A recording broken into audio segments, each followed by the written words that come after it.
তাফসিরে 2 নম্বরে এসেছে বিজরুল গাম, চিন্তার বোঝা। বিশ্বনবী সব সময় আমাদেরকে নিয়ে চিন্তা করতেন। কাকে নিয়ে চিন্তা? কথা বলেন। আমাদেরও চিন্তা আছে না নাই? কিসের চিন্তা? হ্যাঁ, টাকার চিন্তা। তো আমাদেরও চিন্তা আছে, বিশ্বনবীরও চিন্তা ছিল। দুই চিন্তা কি এক? বিশ্বনবীর কাঁধে তো পুরো উম্মার জিম্মাদারি। কিয়ামত পর্যন্ত যারা পৃথিবীতে আসবে সবার জন্য বিশ্বনবী কাঁদতেন। বিশ্বনবীর গোটা উম্মা নিয়ে চিন্তা। সব নবীকে আল্লাহ তাআলা একটা করে দোয়া দিয়েছিলেন আর বলেছিলেন, নবী একটা স্পেশাল দোয়া করার সুযোগ তোমাদেরকে দিলাম, ওই দোয়া করলেই কবুল হয়ে যাবে। কিন্তু সুযোগ পাবা জীবনে কয়বার? সবাই বলেন কয়বার? সব নবী কয়টা করে পাইছে? সব নবী তাদের দোয়াগুলো দুনিয়াতেই করে ফেলেছে। বিশ্বনবী বলেন, লিকুল্লি নবিয়্যিন দাওয়া মুস্তাজাবা। এই দুনিয়াতে সব নবীদের একটা করে মুস্তাজাবুদ দাওয়া আছে। আল্লাহ বলেছে, ও নবী, একটা করে স্পেশাল দোয়া করার সুযোগ পাবা, দোয়াটা করা মাত্রই কবুল করে নেব। বিশ্বনবী বললেন, এই পৃথিবীর বুকে যত নবী রাসূল দুনিয়ায় এসেছে সব নবীরা তাদের স্পেশাল দোয়া দুনিয়ায় করে ফেলেছে, ইল্লা আনা, কিন্তু আমি করি নাই। বিশ্বনবী বললেন, ওয়া ইন্নী আখতাবিউ দাওয়াতি শাফাআতান লিউম্মতি ইয়াউমাল কিয়ামা। আমি আমার স্পেশাল দোয়াটা করি নাই। আমার স্পেশাল দোয়াটা আমি আমার গুনাহগার উম্মতকে বাঁচানোর জন্য কিয়ামত পর্যন্ত রেখে দিয়েছি। আমরা যেদিন বিপদে পড়ে যাব, যেদিন আমার আব্বা আমারে চিনবে না, আমি আমার আব্বারে চিনব না। নেতা তার কর্মীরা চিনবে না, কর্মী নেতারে চিনবে না, ঠিক কি না? পীর সাহেব মুরিদরে চিনবে না, মুরিদ পীর সাহেবরে চিনবে না। স্বামী তার স্ত্রীরে চিনবে না, স্ত্রী তার স্বামীরে চিনবে না। নবী থেকে শুরু করে, ওলি থেকে শুরু করে, শহীদ থেকে শুরু করে সবার মুখে একটাই জিকির, ইয়া নাফসি ইয়া নাফসি ইয়া নাফসি। আকাশের সূর্যটা যেদিন মাথার কাছে চলে আসবে, জমিনটা তামার জমিন হয়ে যাবে। সূর্যের তাপে মাথার মগজগুলো ভাতের মাড়ের মতো গলে গলে নাকের ছিদ্র, কানের ছিদ্র দিয়ে টপ টপ করে বেয়ে বেয়ে নিচে পড়বে। ওই কঠিন দিনে কেউ কাউরে চিনবে না। বিষ্ণু বললেন, ওই দোয়াটা আমি দুনিয়ায় করি নাই। আমি বদরের যুদ্ধে মার খেয়েছি, উহুদের যুদ্ধে দাঁত ভেঙেছি, আমি না খেয়ে পেটে পাথর বেঁধেছি। আমি যদি ওই দিন দোয়া করতাম, আল্লাহ দোয়া কবুল করে নিত, জান্নাতি খাবার দিয়ে দিত, আমার মায়ের খাওয়া লাগতো না, তায়েফে আমার রক্ত ঝরতো না, দোয়া করলেই কবুল। কিন্তু ওই দোয়াটা আমি দুনিয়ায় করি নাই। ওই দোয়াটা আমার জন্য, আপনার জন্য, আমাদের জন্য বিশ্বনবী জমা রেখে দিয়েছে। এজন্য বিশ্বনবীর চিন্তা আর আমাদের চিন্তা এক চিন্তা না। বিশ্বনবীর পুরা উম্মতের চিন্তা। কিয়ামত পর্যন্ত যত মানুষ আসবে সবাই আমার উম্মত, না জানি তাদের নসিবে কি হয়ে যায়। এই চিন্তার বোঝা বিশ্বনবীকে কাবু করে ফেলেছিল। আল্লাহ বললেন, নবী নো টেনশন, কোনো টেনশন নাই। আপনার এই চিন্তার বোঝাকে আপনার পিঠ থেকে আমি আল্লাহ নিজ দায়িত্বে সরিয়ে নিলাম। এজন্য আল্লাহ বললেন, আলাম নাশরাহ লাকা সাদরাকা ওয়া ওয়াদা'না আনকা বিজরাক আল্লাযী আনকাদা যাহরাক। যেই চিন্তার বোঝা আপনাকে কষ্ট দেয়, যেই চিন্তার বোঝা আপনারে পেরেশান করে তোলে, আপনার পিঠ থেকে ওই চিন্তার বোঝা নবী আমি সরিয়ে নিলাম। কি দিয়ে সরিয়ে নিল? কোরআনের আলো দিয়ে। আওয়াজ করে বলতে হবে, কি দিয়ে? বিশ্বনবী মক্কায় দেখতেন মূর্তির পূজা হয়। আল্লাহর ঘরের ভিতরে 360টা মূর্তির পূজা। বিশ্বনবী দেখতে পেলেন দুর্বলের উপরে সবলের অত্যাচার। বিশ্বনবী দেখতে পেলেন নারীদেরকে অত্যাচার করা হয়। কন্যা সন্তান হলে বাবা তার মেয়েটাকে নিয়ে জঙ্গলের ভেতরে ঢুকে কিংবা মরুভূমির ভেতরে যে জীবিত দাফন করে দেয়। ওয়াইদাল মাউউদাতু সুইলাত ওয়াদুল বানাত। বিশ্বনবী এগুলো দেখতেন চারপাশে। দেখে এই পথহারা জাতিকে কিভাবে উদ্ধার করবেন, কি দিয়ে উদ্ধার করা যায়, এই টেনশনে বিশ্বনবীর পিঠ বাঁকা হয়ে গিয়েছিল।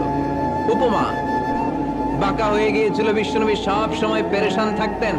আল্লাহ বললেন, নবী টেনশনের দরকার নাই। হেরা গুহায় এমন একটা নূরের আলো দিয়ে আমি আপনারে আলোকিত করব, যার মাধ্যমে সব পেরেশানি দূর হয়ে যাবে।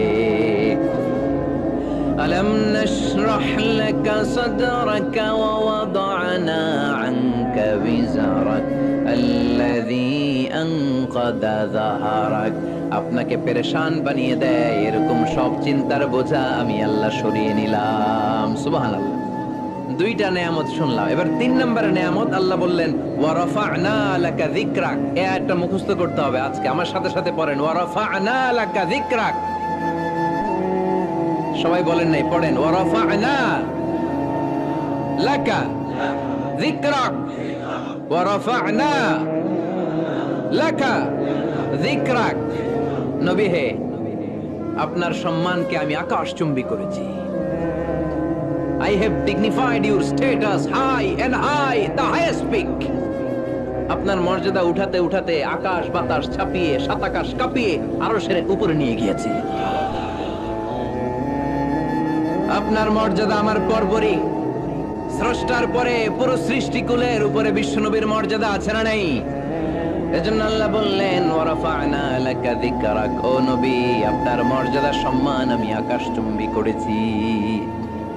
আপনার সুনাম সুখ্যাতি মান মর্যাদা আমি গোটা বিশ্বে ছড়াইয়া দেব। এই আয়াত যখন নাজিল হলো, কাফেররা হাসতে শুরু করলো। কাফেররা বলে, মোহাম্মদ বেটা বলে কি, ও জানে বাঁচবে কিনা ওইটাই তো সন্দেহ। আমরা যেই ষড়যন্ত্র পাকাচ্ছি, ও জানে বাঁচবে কিনা সে এটাই সন্দেহ। তার নাম গোটা বিশ্বে ছড়াবে কি করে আমরা দেখে নেব। আল্লাহ বলেন, তোরা আমার নবীর সুনাম সুখ্যাতি ছড়ানোর ব্যাপারে বাধা তৈরি করবি, তোরা আমার নবীর ব্যাপারে অপপ্রচার চালাবি, তোদের অপপ্রচারকেই আমি আমার নবীর প্রচার মাধ্যম বানিয়ে দেব। তোরা করবি অপপ্রচার।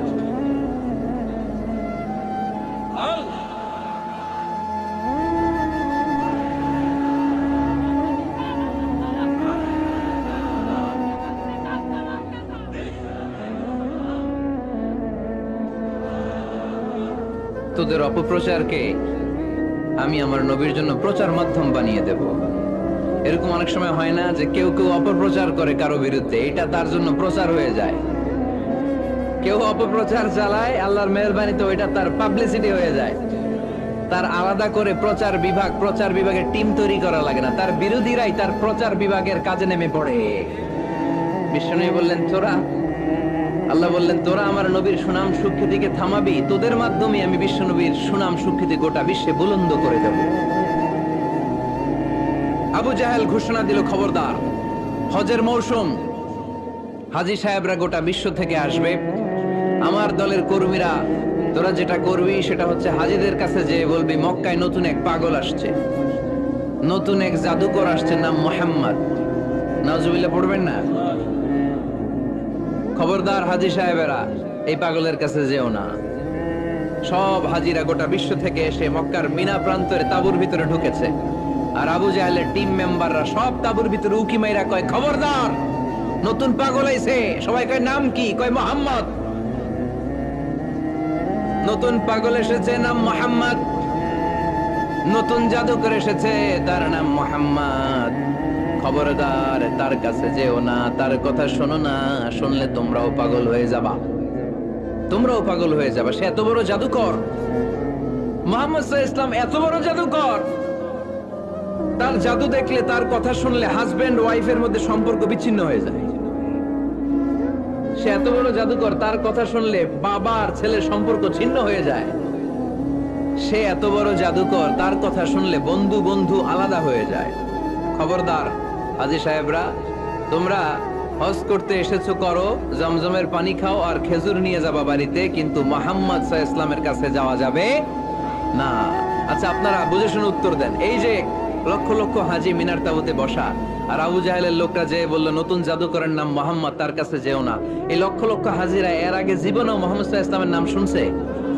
তার মানে মুহাম্মদ সাল্লাল্লাহু আলাইহি ওয়াসাল্লামের নাম তাদের কানে পৌঁছে দেওয়ার দায়িত্ব আবু জাহেল নিজেই নিয়ে নিয়েছে। চিল্লায় এখন ঠিক কি না? অপপ্রচার প্রচার হয়ে গিয়েছে। আর সবাই মনে মনে ভাবে, কয় কি, এত বড় জাদুকর, হজ করি আর না করি এর না দেখে যাওয়া যাবে না।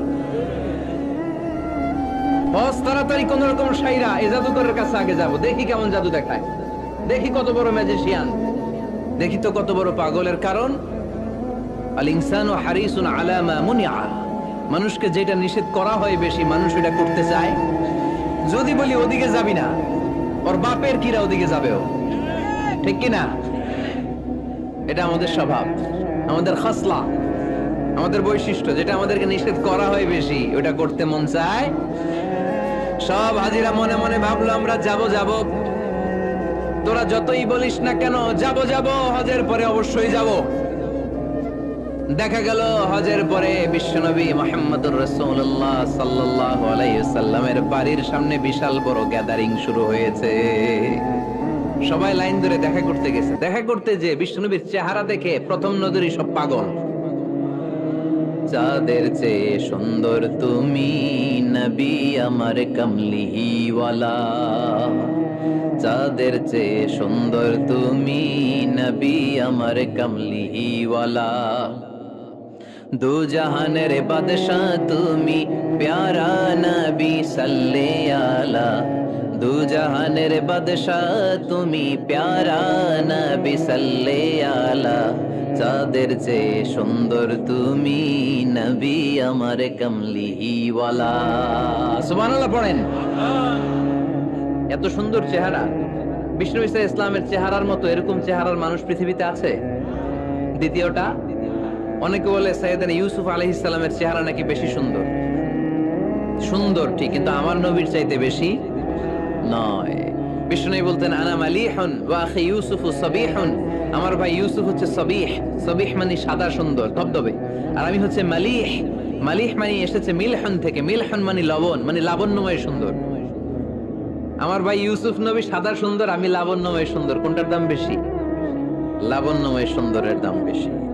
সাইয়েদনা ইউসুফ আলাইহিস সালামের চেহারা দেখে মিশরের মেয়েরা লেবু কাটতে যে বা কমলা কাটতে যে আনার কাটতে যে কমলা কাটতে যে আঙ্গুল কেটে ফেলেছিল, কোরআন তার সাক্ষী। ওয়া কাত্তা'না আইদিয়াহুন, আম্মাজান আয়েশা রাদিয়াল্লাহু তাআলা আনহা যখন এই ঘটনা শুনেছেন, তিনি মিশরের মেয়েদেরকে ডাক দিয়ে বলেছেন, ও মিশরের মেয়েরা, তোমরা ইউসুফ নবীর সৌন্দর্য দেখে লেবু কাটতে যে আঙ্গুল কেটেছো, আমার স্বামী প্যারা নবী মুহাম্মদ রাসূলুল্লাহর চেহারা যদি তোমরা দেখতা, তাহলে লেবু কাটতে যে আঙ্গুল নয়, কলিজাটা কেটে টুকরা টুকরা করে দিতা। আবার আম্মা জান আয়েশা বলতো, লাকুম শামসুন ওয়া লানা শামসুন, তোমাদের জন্য একটা সূর্য আছে, কিন্তু আমি আয়েশার জন্য আলাদা একটা সূর্য আছে। তোমাদের সূর্যটা প্রতিদিন সকালবেলা পূর্ব আকাশে উদিত হয়ে গোটা দুনিয়াটারে আলোকিত করে দেয়, আর আমার সূর্যটার নাম হলো মুহাম্মদ সাল্লাল্লাহু আলাইহি ওয়াসাল্লাম। মসজিদে নববীতে এশার নামাজের পরে আমার সূর্যটা আমার ঘরে উদিত হয়। তোমাদের সূর্য সকালবেলা পূর্ব আকাশে উঠে গোটা দুনিয়াটারে আলোকিত করে, আমার সূর্য মুহাম্মদ এশার নামাজের পরে আমার ঘরের ভেতরে যখন উকি দেয়, আমার পুরো ঘরটারে আলোকিত করে দেয় কে? এত সুন্দর চেহারা ছিল, ওনার চেহারার নূর দিয়ে হারানো সুই খুঁজে পেয়েছে বিশ্বনবীর স্ত্রীরা। চিল্লায় কোন আল্লাহু আকবার। বিশ্বনবীর চেহারার সৌন্দর্যের সাথে কারো সৌন্দর্যের কোনো মিল হবে? No comparison with our beloved prophet Muhammad sallallahu alayhi wasallam. Whether it's the fitness, whether it's the appearance, whether it's the status, no comparison with our prophet. এটা ফিটনেসের দিক থেকে হোক, এটা চেহারার সৌন্দর্যের দিক থেকে হোক, এটা কণ্ঠস্বরের ঝংকারের দিক থেকে হোক, সম্মান আর মর্যাদার দিক থেকে হোক, আমার নবীর সম্মানের ধারে কাছেও সম্মান পৃথিবীর কারো হতে পারে না। চিল্লায় বলেন ঠিক কিনা? এজন্য আল্লাহ বললেন, ওয়া রাফা'না লাকা যিকরাক, নবী আপনার সম্মান বাড়াতে বাড়াতে আমি আকাশচুম্বী করেছি। লোকজন সব যে বিশ্বনবীর দরবারে লাইন ধরেছে, হাজিরা সব বিশ্বনবীর কাছে যে চেহারা দেখেই কুপকার, বাকি জিনিস তো পরে। অনেকে আছে না, চেহারা দেখলেই মানুষ পাগল হয়ে যায়, আছে না নাই? চেহারা দেখেই পাগল, চেহারা দেখেই পাগল। তারপর তারা মিলাতে লাগলো। মিনার তাবুতে আবু জাহেলের কর্মীরা ঘোষণা দিয়েছিল, এলাকায় মোহাম্মদ নামে পাগল এসেছে। তারা মিলায়ে দেখে না, এই মহামানব কোনোদিন পাগল হতে পারে না, কারণ পাগলের চুলগুলো থাকে উস্কো খুস্কো, ঠিক কিনা? আমার নবী সাল্লাল্লাহু আলাইহি ওয়াসাল্লামের চুল উস্কো খুস্কো ছিল। কত সুন্দর চুল আঁচড়ে রাখতেন, জাইতুনের তেল দিতেন, আতর ঢেলে মাথার শীতের মধ্যে ঢেলে দিতেন, কপাল বেয়ে বেয়ে পড়তো, আর যেখানে সেজদা দিতেন সেজদার জায়গায় আতরের ঘ্রাণে আমোদ হয়ে যেত। হাতের তালুতে পারফিউম মাখতেন, আর মানুষের সাথে মুসাফা করলে যার সাথে মুসাফা তার হাতের সাথে নবীর ব্যবহৃত পারফিউমের ঘ্রাণ ছুটে যেত। এত পরিচ্ছন্ন ছিলেন। তারা বিশ্ব নবীর বক্তব্যের মিল খুঁজে পায় না। তারা বলে না, এই লোক কখনো পাগল হতে পারে না। পাগলের চুল থাকে উস্কো খুস্কো, জামা থাকে ছিঁড়া ফাড়া, গায়ের মধ্যে থাকে ময়লা। পাগল কখনো দাঁত মাজে না, কিন্তু বিশ্বনবীর মুচকি হাসির ফাঁক দিয়ে দাঁতের দিকে তাকালে মানুষগুলো সব পাগল হয়ে যায়। স্মাইল দিতেন বিশ্বনবী, স্মাইল, মুচকি হাসি, তাবাসসুম। বিশ্বনবীর মুচকি হাসি দেখলে মানুষ পাগল হয়ে যেত, পাগল পড়া হয়ে যেত।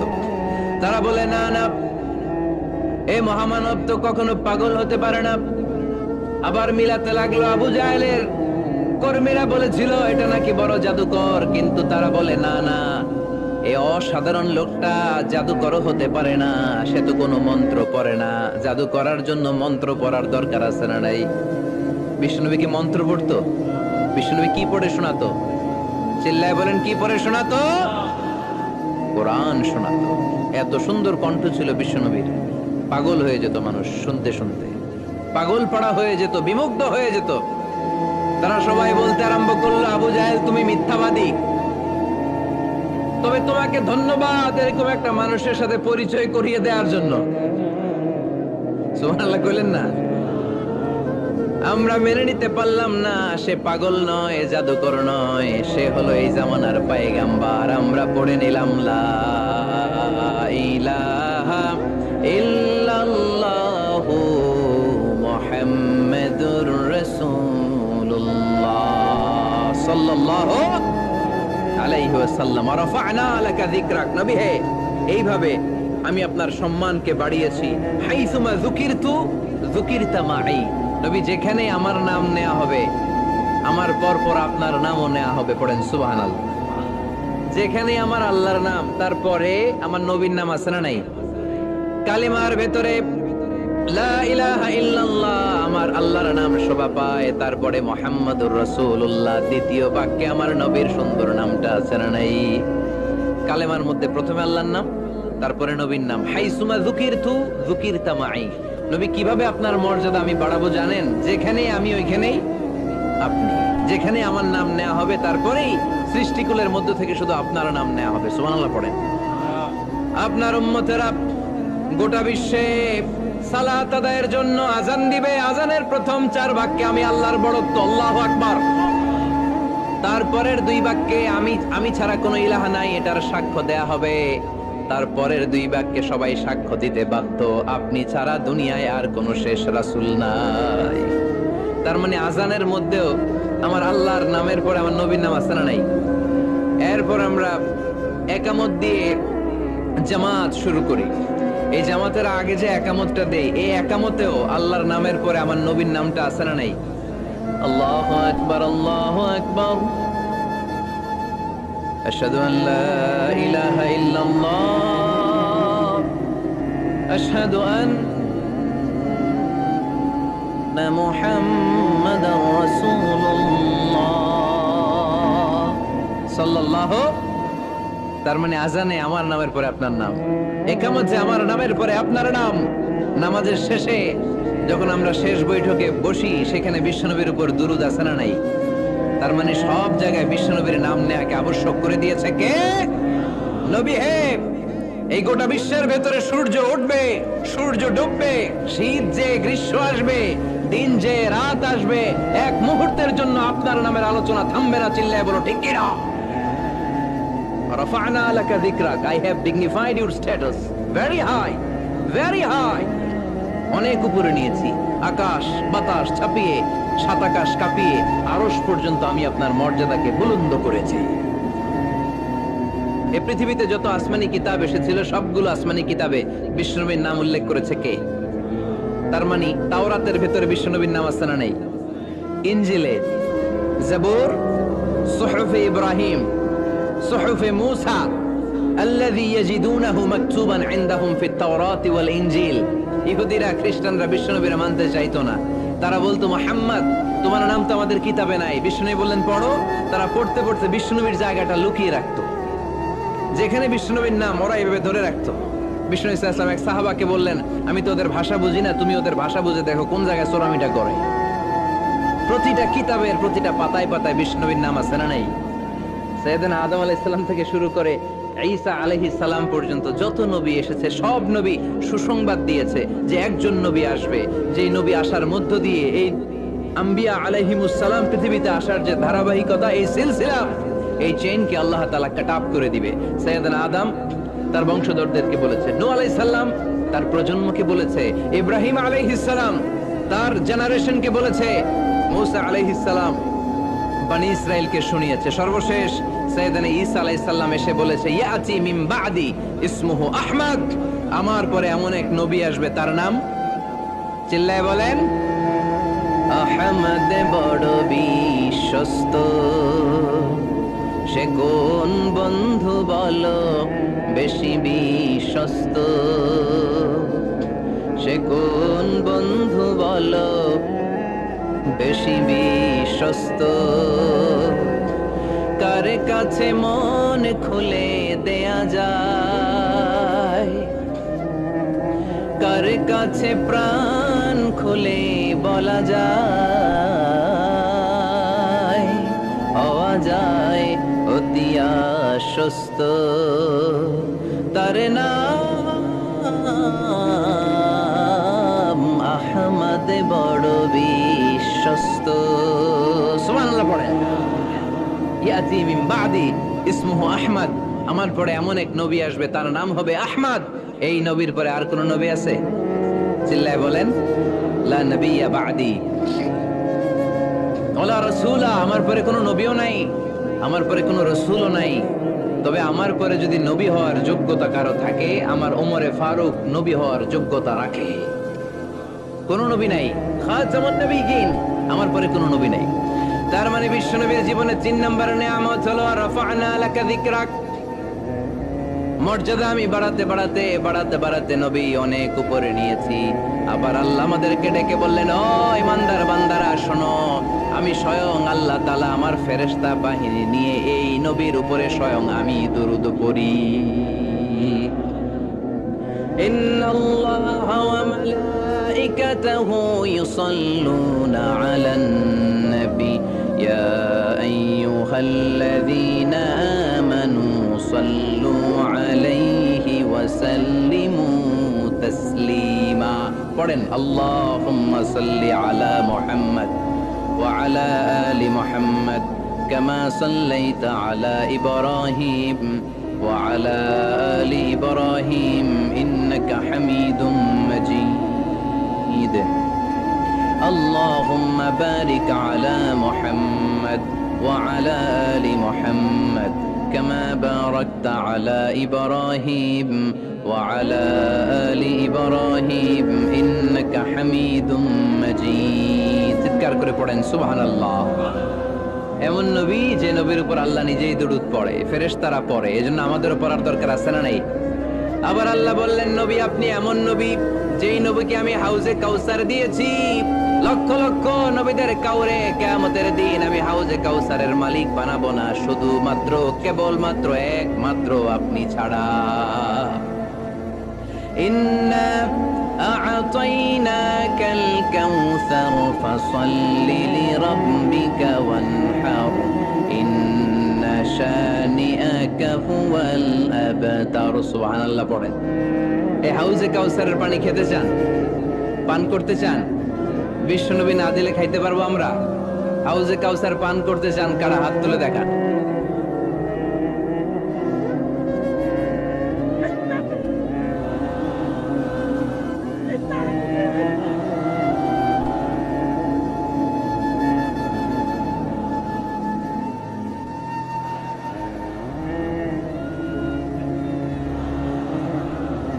আহলা মিনাল আসাল, হাউজে কাউসারের পানি মধুর চেয়েও মিষ্টি।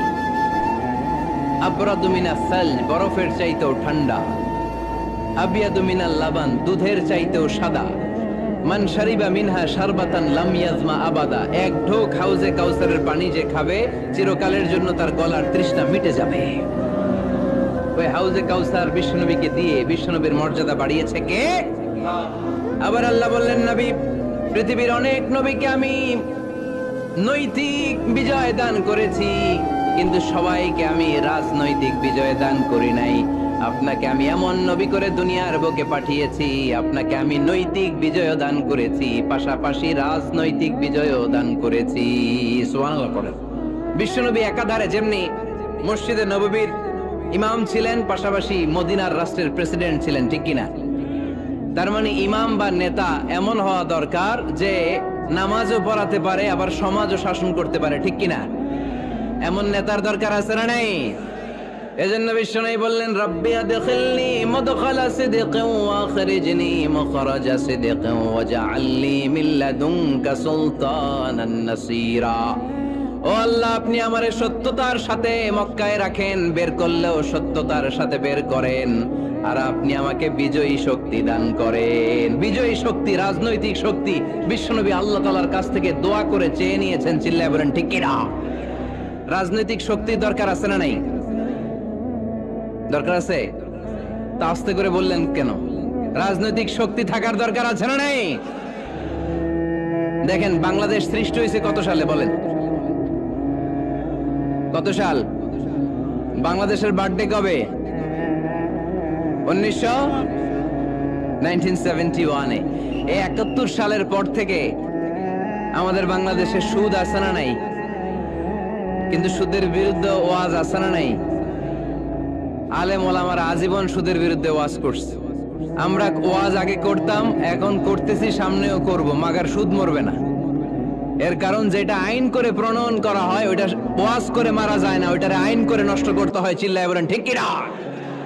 আমি সারা জীবন সুদের বিরুদ্ধে ওয়াজ করলে সুদ যাবে না, কিন্তু দেশনেত্রী মাননীয় প্রধানমন্ত্রী যদি কালকে ঘোষণা দেয় বাংলাদেশের কোন ব্যাংকে ব্যাংকিং ফিনান্সিয়াল ট্রানজাকশনে কোনো সুদ চলবে না, তার পরের দিন থেকে বাংলাদেশে কোনো সুদ থাকবে না। চিল্লায় বলেন ঠিক কিনা?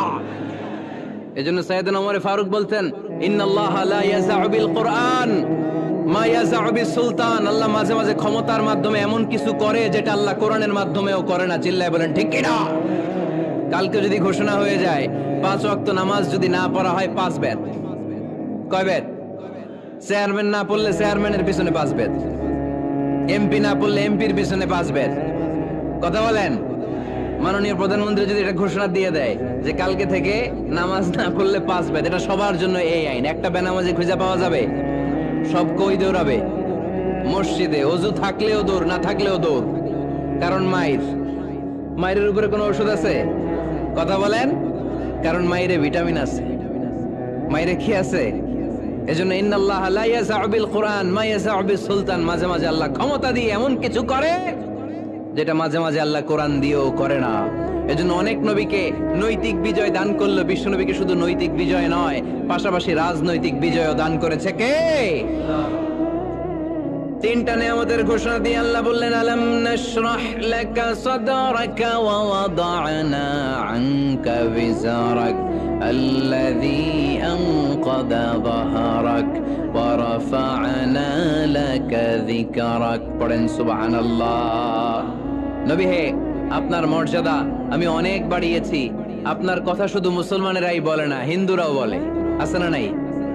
গতকাল এক হিন্দু ভাই আমার হাতে হাত রেখে শাহাদা বাক্য পাঠ করে গাজীপুরে মুসলমান হয়ে গেছে। বিশ্বনবীর কথাগুলো যখন তারা শোনে, তারা নিজেদেরকে ধরে রাখতে পারে না। আপনারা মহাত্মা গান্ধীর নাম শুনেছেন? তিনি ভারতের অবিসংবাদিত নেতা। বিশ্বনবীর ব্যাপারে কমেন্ট করেছেন যে এরকম নেতা পৃথিবীতে আর দ্বিতীয়টা কখনো হবে না। মহাত্মা গান্ধী কি মুসলমান না হিন্দু? গোটা বিশ্বের খ্রিস্টানরা বিশ্বনবীকে নিয়ে এখন মাতোয়ারা। মাইকেল এইচ হার্ট, খ্রিস্টান, একটা বই লিখে গোটা বিশ্ব কাঁপিয়েছেন, দি 100 ranking of the most influential people and person in the world. পৃথিবী কাঁপানো 100 জন মনীষীর জীবনী নিয়ে একটা বই তিনি করেছেন। এই 100 জন মনীষীর জীবনীর মধ্যে যাকে নাম্বার 1 তিনি করেছেন, তিনি হচ্ছেন আমার নবী, আপনার নবী, পেয়ারা নবী, বিশ্বনবী মুহাম্মদ রাসূলুল্লাহ সাল্লাল্লাহু আলাইহি ওয়াসাল্লাম। মাইকেল এইচ হার্ট কি মুসলমান? সে একজন খ্রিস্টান। তার মানে ওয়ারাফা'না লাকা যিকরাক, বিশ্বনবীর সম্মান শুধু আমাদের মুখ দিয়ে প্রচারিত হয় না, ইহুদি, খ্রিস্টান, বৌদ্ধদের মাধ্যমেও বিশ্বনবীর সম্মানকে বাড়িয়ে দিচ্ছে কে? I have studied him, the wonderful man, in my opinion far from being antichrist, and he must be called the savior of humanity. খ্রিস্টানরা বলছে আমরা এই মুহাম্মাদের জীবনী গবেষণা করে পড়েছি, তাকে খ্রিস্টান বিরোধী বলা তো দূরের কথা, তাকে মানবতার ত্রাণকর্তা বলতে হবে। তিনি গোটা বিশ্বের জন্য সুপারম্যান হয়ে পৃথিবীতে এসেছে। As a father, as a teacher, as a lawgiver, as a lawmaker, Muhammad is the superman of the world. স্বামী হিসেবে, পিতা হিসেবে, নেতা হিসেবে, নবী হিসেবে মুহাম্মদ সাল্লাল্লাহু আলাইহি ওয়াসাল্লাম সাধারণ কোনো মানুষ নয়, তিনি গোটা বিশ্বের জন্য সুপারম্যান হয়ে পৃথিবীতে আগমন করেছে। ওয়ারাফা'না লাকা যিকরাক, নবী দুশ্চিন্তা করবেন না, টেনশন করবেন না, আমি আপনার সম্মানকে বাড়িয়ে দেব। এই তিনটা নেয়ামতের বর্ণনা সূরা ইনশিরাহের ভেতরে বর্ণনা করলেন কে?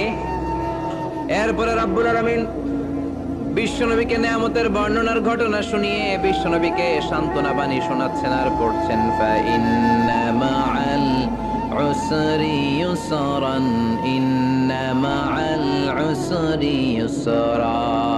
নবী গো, নিশ্চয়ই কষ্টের পরে আছে আনন্দ, দুঃখের পরেই আছে সুখ। সুবহানাল্লাহ।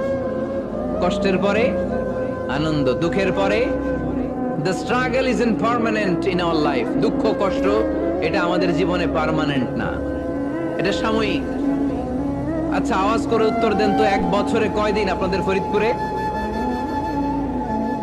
কয়দিন? 365 দিন। গত 365 দিনে না খেয়েছিলেন কয়দিন? 20 দিন, 30 দিন। তার মানে অল্প কিছুদিন না খেয়েছিলাম, সারা বছরই খেয়েছিলাম, ঠিক কিনা? আচ্ছা।